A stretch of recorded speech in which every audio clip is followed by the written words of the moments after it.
So 2020 has been crazy, and the election was no exception. But you know what's more interesting about this election is that the media is mad at Latinos, but not all Latinos, just the Latinos that voted for Trump.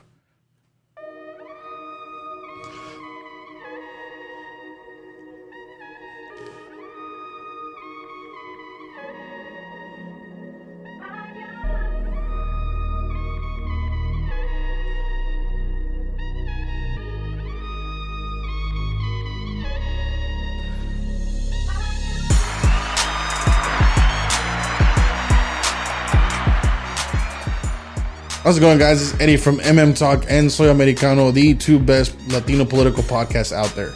We're going to be the best because we're going to do what Telemundo and Univision don't do for you, what they don't do for nuestra comunidad, and that is deliver facts. That's what this platform's about. That's what this channel's about, and that's what we're going to do. Call it cocky, call it whatever you want, but our comunidad deserves better. And you're going to see right now when we discuss about these election results why I believe in this message of our platform, and that is to deliver you the best available content out there for nuestra comunidad. So if you guys want to be a part of this, I invite you to follow our page. I invite you to go to our YouTube channel. The link is in the bio if you're on Instagram, and then hit that subscribe button. And then you can be part of this journey. You can say, look, I follow Soy Americano, I'm an Americano, because I follow the show. You can call yourself an Americano, right? Or you can follow Talk and say, yeah, I follow those guys at Talk Media Rock, because not only do they do their content in English, but they also do it in Spanish. And our videos are in Spanish also on YouTube, but for the Spanish speakers, we also did the podcast audio version on Anchor FM. So you can go on there as well, and then you can see where the rest of our platforms are. So once again, please like, follow, share, let our comunidad know they do have an alternative to Univision and Telemundo. With that being said, let's get into this week's topics. The election. It was crazy. Jaime and I, we were up to almost 4 a.m. that day. 4 a.m. Pacific, okay? So, and still no result. And yeah, we saw the whole Michigan thing, and we're still a week later waiting to see who's going to be the next president, or is Trump going to be reelected to office? We're still waiting on that. But what do you mean, Eddie, you're still waiting on that? The media had declared Joe Biden as the winner. So? But what do you mean so? He's over the hump. No, he's not. The media projects a winner. It doesn't declare a winner. That takes an electoral process. That's a constitutional process. We're still waiting on that. So your friends could be celebrating, right? If they hated Trump, they could be celebrating right now, but there's still a process. There's still, for those that are hoping that Trump win, there's still hope. And I'll get into it why. The Epic Times right now perhaps has the best electoral map out there. And the reason why I say they have the best electoral map out there is not because they have Trump up by 5 electoral votes and still hope of winning the election. It's because they have taken everything that's going on in the context and eliminated the electoral votes that were given to Biden without taken away. It took away the electoral votes that were given to Biden without the final process, until the final process being completed, which is going on right now. So there are 6 states that are in play. Nevada, just because I haven't finished counting, right? Arizona faces litigation over counts. Wisconsin is they're waiting for the canvassing to be completed in order to. And then the Trump administration, the Trump campaign team, is going to decide whether they want to do a recount or not. Michigan, same thing, the counting of votes. Pennsylvania, it was the rules that Pennsylvania added of receiving votes, 3-day extension. The court said, no, you can't do that. So basically those votes are going to be casted aside. And then Georgia's heading for an actual recount because of the margin of error. And the Senate races are going to a runoff. But as far as the presidential election goes, we're still not done. It's still not over. And that's where a lot of the people that come at me don't understand. It's not that I'm saying Trump is going to win in the courts. What I'm trying to say, guys, is that we live in an age where we think the media dictates everything. It dictates everything. It's just because I say, therefore it is true. For I think for there I am, the kind of thing, this Descartes type of mindset. No, it's not it. You have to look at the facts, right? You have to wait. You have to wait. Hillary Clinton could have done the same process in 2016 and didn't. Don't ask me why. She had the choice. And if she would have done the choice, we would have waited days. Joe Biden, had it been the other way around, I would have been still saying the same thing, because that's what this platform is about, to tell you what's actually going on. I mean, and I'm going to tell you right now, that's what I would have said if Joe Biden were in Trump's shoes.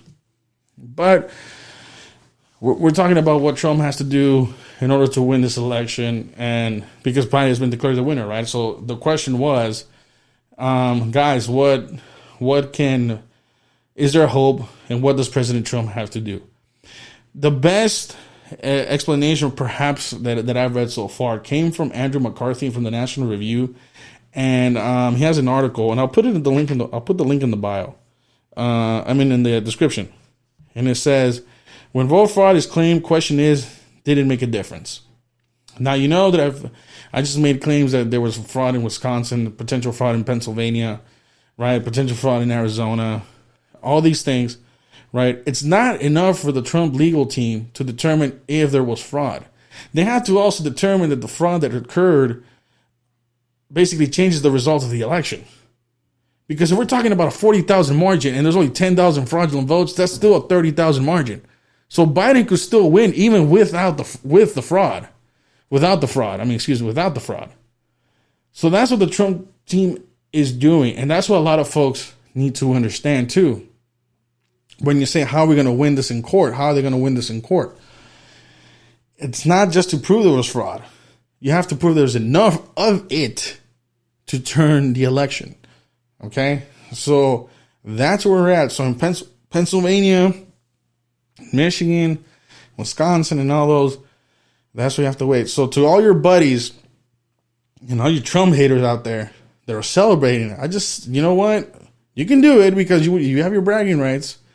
But if you want to be truthful to the process, right, you have to wait until December, until the electors cast their votes. And Trump is Trump's time is running out, because they have to do it before all these deadlines. Some of these deadlines are like within the next 10 days, if I'm not mistaken. Like November 23rd, November 20th, they have to report all that. So Trump has to do a lot in the next 2 weeks. So we'll see what happens.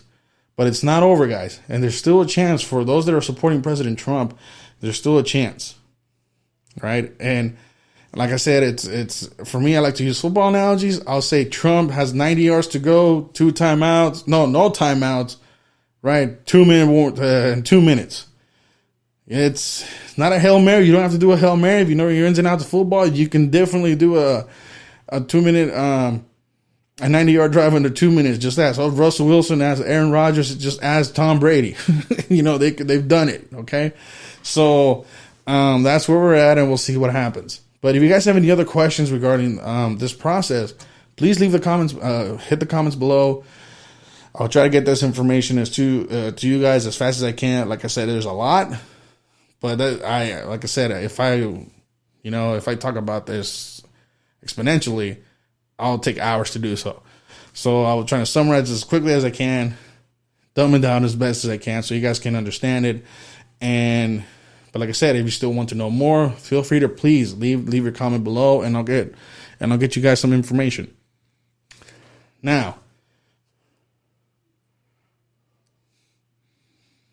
Latino media. Latino media is upset. It's upset not at all Latinos. It's upset for 2 reasons. One, because they were also expecting this blue wave. You see, for 4 years, Latino media wanted to paint this picture of Donald Trump as a racist, as anti-immigrant, as a xenophobe, as a dictator, as whatever negative image you can come up with. That's what Donald Trump was.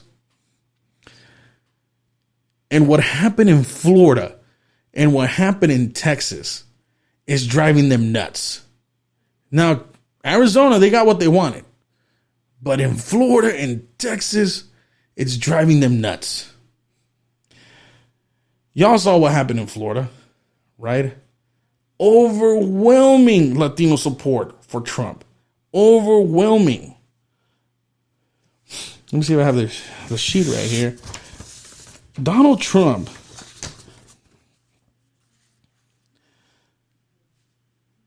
got the majority votes of Latinos in Florida. It propelled him to win the state. And the media is attributing this because of his messaging. Something that here at MM Talk Media, we have said repeatedly over and over.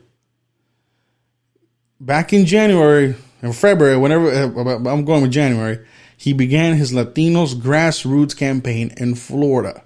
And it worked. It worked. It worked because they went out and talked to the community. And in Florida, he had to win 3 major communities: the Colombians, the Venezuelans, and the Cubans. And guess what they all had in common? Socialism. I said that in a couple episodes ago, that the issue of socialism was going to unite all 3 communities and allow him to give a unifying message. You also want to know what's in the subject of socialism? The economy. So when Trump is talking to them, it's not just about socialism, it's about the growth, the economic growth of the Latino community. That is what happened in Florida. And Univision is upset. Telemundo is upset. Because they were expecting a rejection of Trump rhetoric. They were expecting Latinos to simply just hand the votes over to Biden. Go look at that night's coverage of Univision. The only victories they declared were Democrat victories. They said a Democrat victory is a victory for the Latino community. I am not joking. Go look at, if it's available still, go look at the live stream, right? And listen to their rhetoric. They literally said that a Democratic victory is a Latino victory. And Florida said, heck no. Florida said no socialism. Florida said, we're going to vote what is best for us. And they went with Trump. They don't understand what's going on. And I'll explain it to you.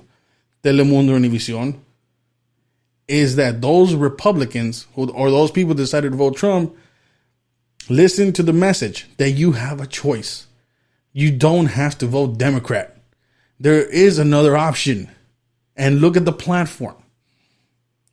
It coincides with many of the beliefs in the Latino community. The Republican platform: pro-life, hard work, limited government. The Cubans, the Venezuelans, and the Colombians all left Marxist ideology. And now the media is trying to paint it as that was a fake message.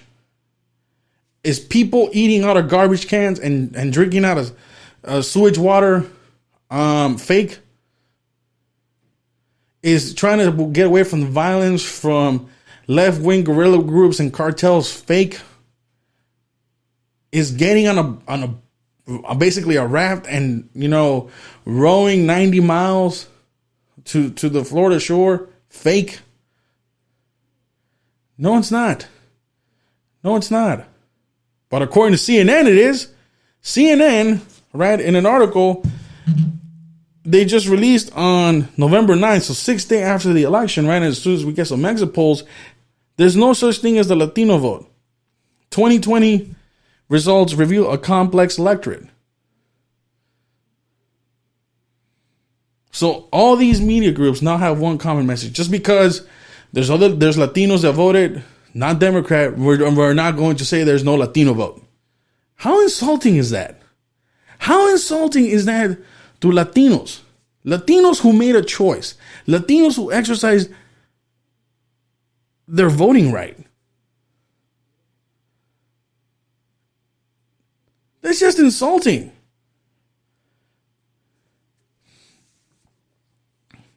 Let me give you some of the things they said in here. Why did some Latinos vote Trump? So in Florida, like I keep saying, it's the concept of socialism, right? CNN also joined the club, saying that was a fake message, that was fake news, right? But there was there's this example of Germán Pinelli, who was saying, "Ay, por Dios, yo voy a votar por Donald Trump," right? He sang that he sang in front of people wearing a MAGA hat. That's pretty funny. But in Florida, it was the concept of socialism that unified Colombians, unified Venezuelans, and unified Cubans. And it's not that it's fake news. It's because it's happened. I mean, you're going to tell me that what's going on with Nicolas Maduro is fake? What's going on with in Colombia is fake? Or Raul is fake? No, it's not fake. It's true. It's true. And they just hate the fact that they couldn't overpower that debate. But it also, again, it just comes back to that grassroots effort from Trump since January. We were pointing this out in January, February, when we did that episode. Joe Biden's problem is that he is not appealing to the Latino vote. He himself and his campaign said, we don't know how to do it, and we're going to rely on the black vote. Well, that cost you Florida. But there's also something I've said too. How are they going to do, what is the message they have to do? How are they going to message out west? And by they, I mean the Trump campaign. Because I know socialism is going to be easy for you to rally Florida, but what are you going to do out west? And Texas surprised the heck out of me. A lot of people in Texas, a lot of Latinos voted again for Trump. And I'm not talking like Houston. No, I'm talking border cities in the Rio Grande. In the Rio Grande. Rio Grande. Right. You got to say it right. Rio Grande. Okay. Article in the Washington Post. Why Texas overwhelmingly Latino Rio Grande Valley turn towards Trump. Right. In the bluest of bluest counties along the river, Zapata County flipped to President Trump, who won 52.5% of the vote. It was the first time since the Reconstruction that the Republican president won in Zapata County. And you know what a lot of these people were saying? The economy and jobs. Alfonso Solis was an unemployed oil industry worker when Donald Trump ascended to the presidency and promised jobs. The 32-year-old soon found steady work in Texas.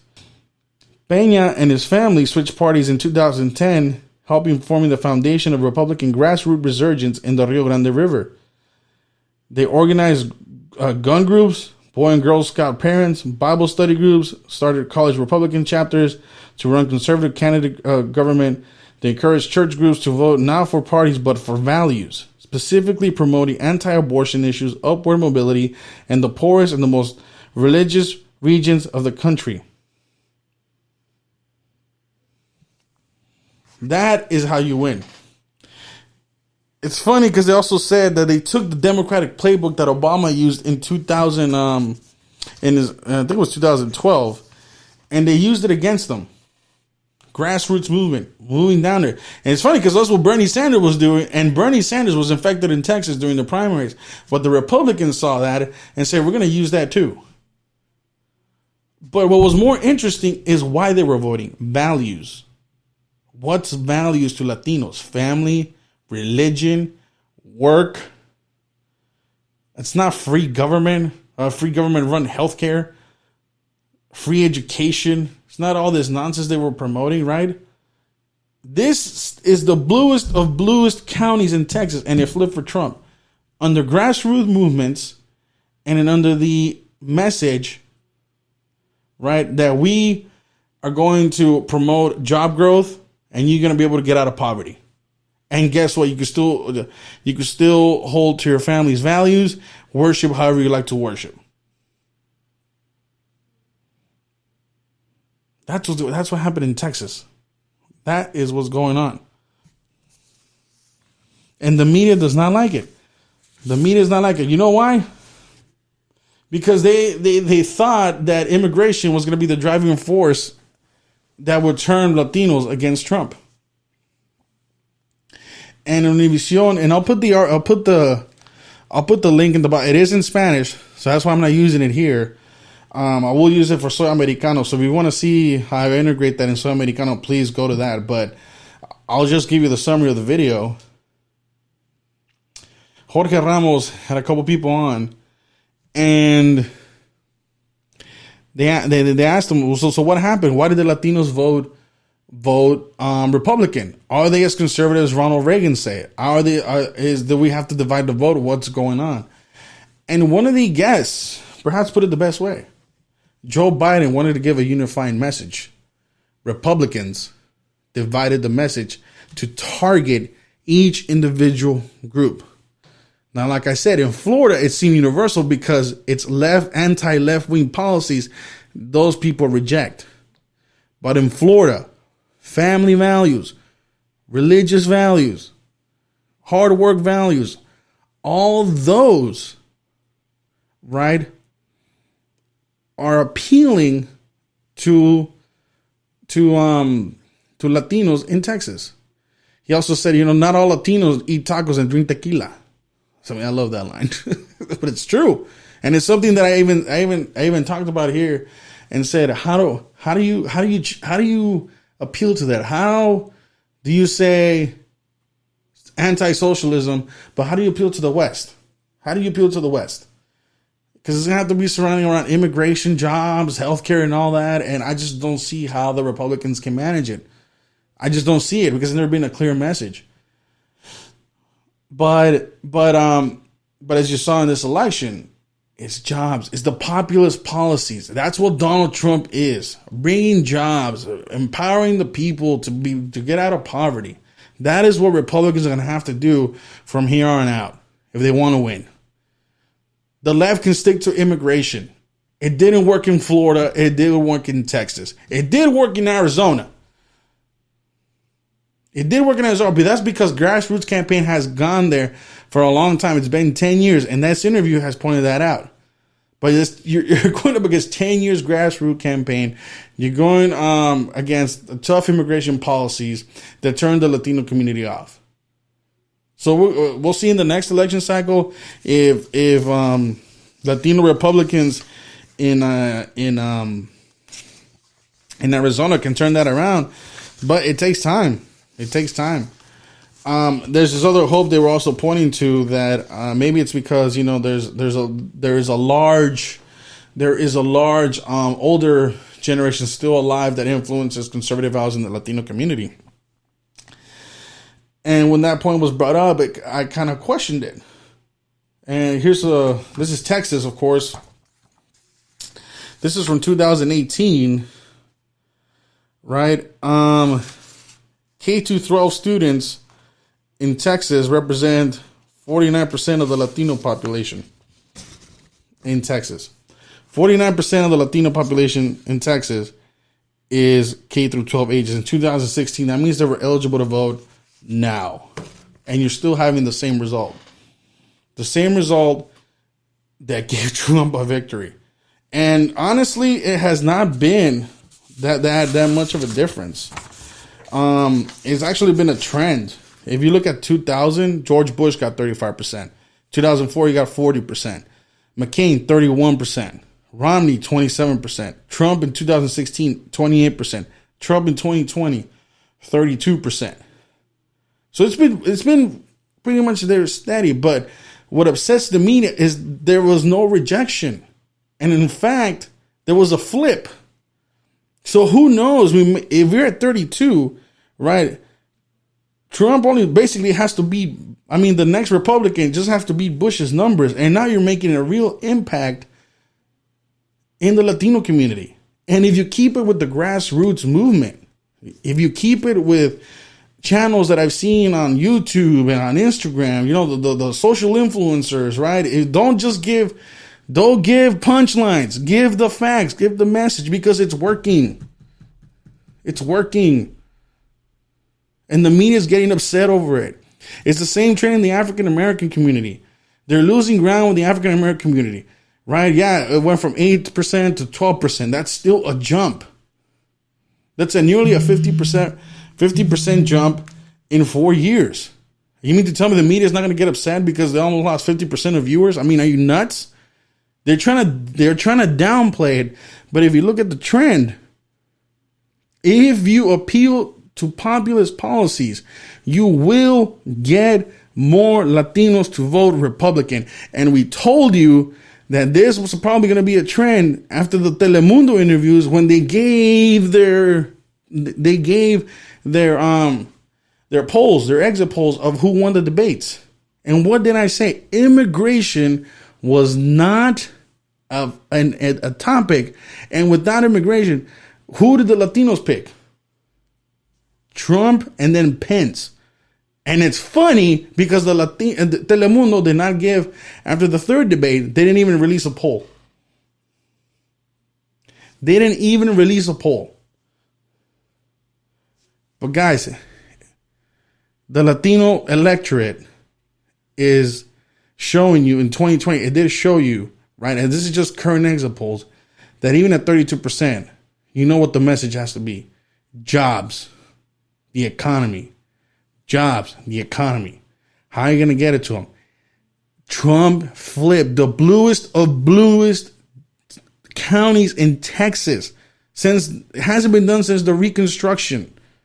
The formula is there. If Trump loses this election, that formula at least is still there for 2024. You have to talk about jobs in the economy. You can still bring the punchline of socialism, but it's jobs in the economy that is going to drive Latinos to vote for you. And the success and the programs, like these initiatives he took in with the President of Goya, right? All these things, the grassroots movements, you guys on social media, if you're going to appeal to Latinos, tell them to appeal on their values. Don't give them the presidential media punchlines from every freaking campaign. That doesn't work. I'm sorry.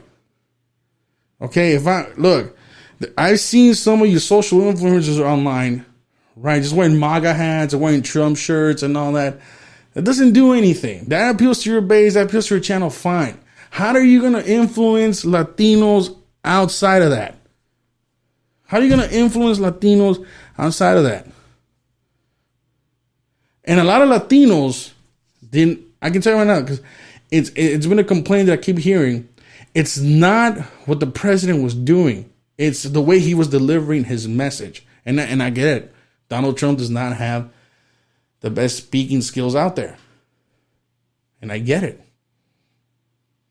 But the results are here. And I don't believe the next generation is going to do that, because if the current generation is young and they're doing this, honestly, the next generation, Texas is going to play. Are you kidding me? No. He might win Houston. He might win, a Democrat may win Austin. But if the border towns are going red, they might not give you the whole state, but it gives you an indication that immigration, it's not what driving these votes. It's something else. So I advise Republican campaigns from here on out to focus on populist policies to try to win more of the Latino vote if they're serious about it. The evidence is here, folks. The evidence is here. So it's up to the Democrat Party to choose to do so or not. But I'll play devil's advocate. What under the Biden administration, Eddie? Are you gonna say Latinos are gonna do well under the Biden administration? Let me tell you, put it simply, Joe Biden is not gonna do nothing for Latinos under his administration. Nothing. Let me tell you why. First, Obama said that within the first year of his presidency, he was going to fix immigration reform. He didn't do it. Okay? Joe Biden has promised immigration reform within the first 100 days. Good luck. Your former boss couldn't do it within the first year. Your former boss had a Senate, had a House, couldn't do it.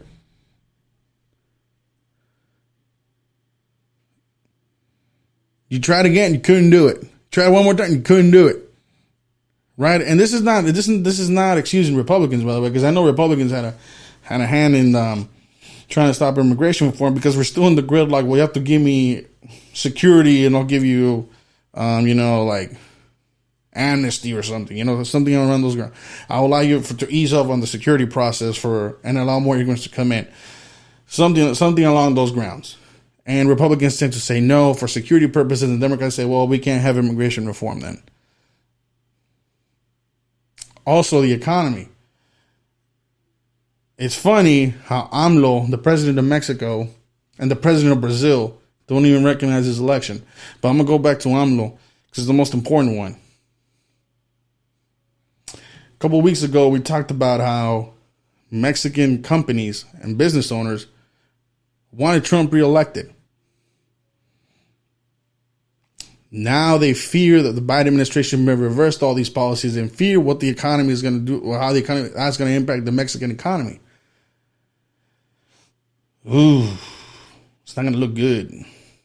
It's not going to look good because you're going to, they say they may help, it may help to ease immigration, and they feel good about that. But as far as business-wise, economy-wise, that's probably why AMLO still doesn't want to declare a winner. But also, I know it's because of the whole fraud thing he faced in 2006 and in 2012.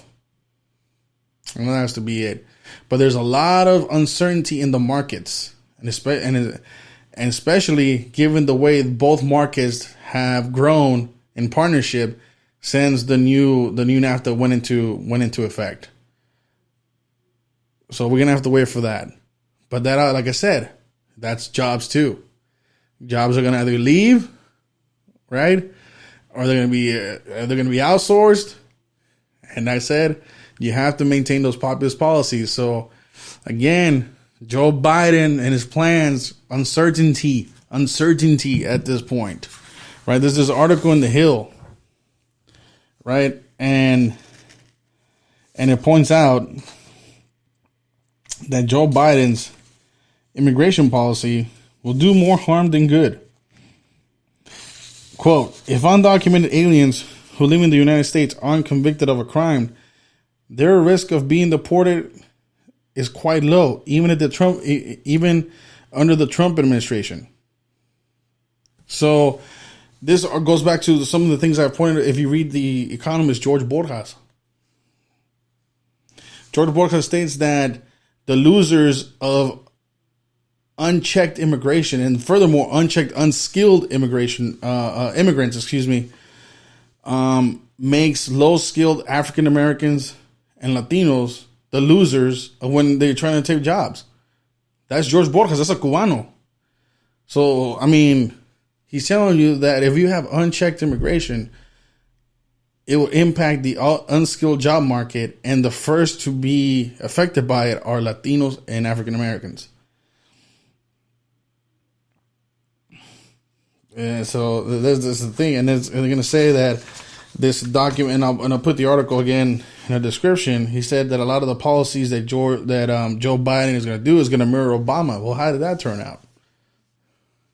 Turn out to nothing. They didn't turn out to anything. So it's going to be interesting to see what happens.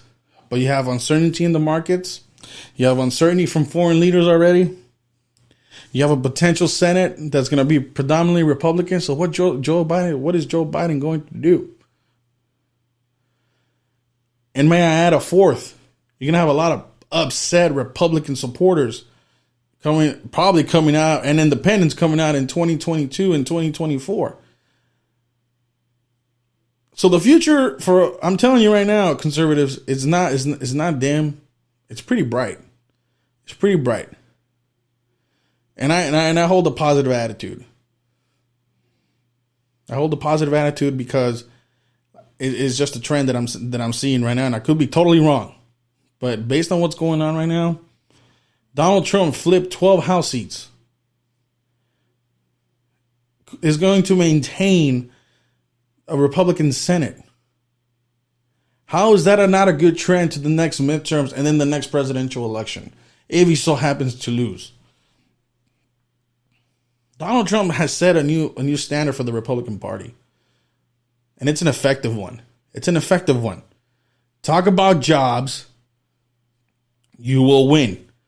Talk about how making the economy better, you will win. Leave the race card to Democrats. Leave the victim mentality to Democrats. I will say this to you Republicans, though. Leave the Donald Trump attitude at the door. That ain't going to help you. The populist policies will help you. You have to do it if you want to win. And that's where I'll end the show today. So, once again, guys, thank you for tuning in. If you have any questions, comments, please leave it in the comment section below. I know there's a lot of information to dissect right now. I know a lot of us are like, how's the election's going to turn out? But please, let me know what you guys think. Leave it in the comment section. Once again, Talk Media is for Latinos. And to get them informed the way Univision and Telemundo is not going to do for you. And the way to do that, once again, is to go to the link in the bio, share our content for the comunidad so the comunidad can get the facts. And we'll see you guys next week. Thank you for tuning in.